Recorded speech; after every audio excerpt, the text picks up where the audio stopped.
2 বছর পরে কলকাতায় এলাম, মনটা এমনিতেই অশান্ত। তার মধ্যে আবার এই মূর্তিটা, এটা যে হুবহু গ্রেট বেঙ্গল ক্যাটারারের গণেশ মূর্তিটার মতো।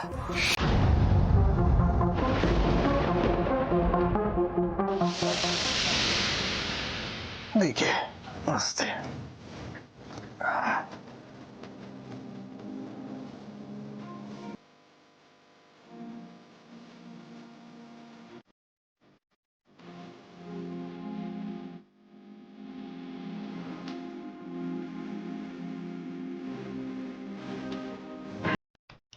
প্রত্যেকবার ইভেন্টের পরে গণেশের মূর্তিটাকে আনা একটা খুব বড় কাজ, বুঝলেন?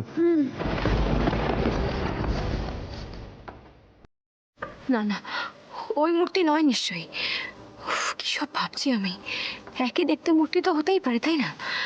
কিন্তু কেন এখানে এসে স্যারের কথাই শুধু মনে পড়ছে? কেন এখানে পা দেবার পর থেকে মনটা কেমন অনচান করছে? কেন মালা ওখানে দাঁড়িয়ে পড়লো কেন গো?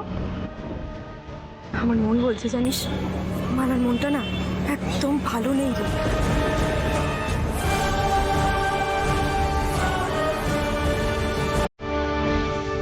শুক্তারার জমিটা লিখে দিতে আমি তো দেরি করিনি। তাহলে বিয়ের জন্য রেডি হতে তুমি এত দেরি করছো কেন? ভিতরে চল।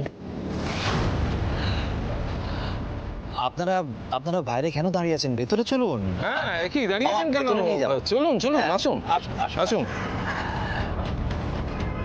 চলো চলো আসুন।